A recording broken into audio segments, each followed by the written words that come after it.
حاسس ان انا لوحدي منطوي بشكل كبير. لو حسيت بالخوف وضربات قلبك زادت تعالى اقول لك ده معناه ايه.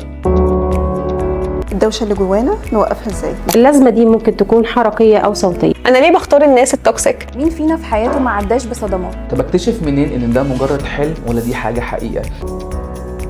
أعراض لأمراض نفسية وذهنية وبيختلط بيهم الأمر. واوقات كتير بيكون في سلوكيات من الغضب او اللامبالاه او من التجنب. هل الانتكاسه في الادمان بتحصل مره واحده ولا بتمر بمراحل؟ كل المرضى النفسيين بيبقى عندهم انماط غذائيه مختلفه. عصبي ومتوتر ومشدود وحاسس ان هو مش كويس. انت بتلاقي ابنك بيدخن، لا اتكلم معاه، وعي. اكتر من نص الناس بيعانوا من الصداع ولو مره او مرتين.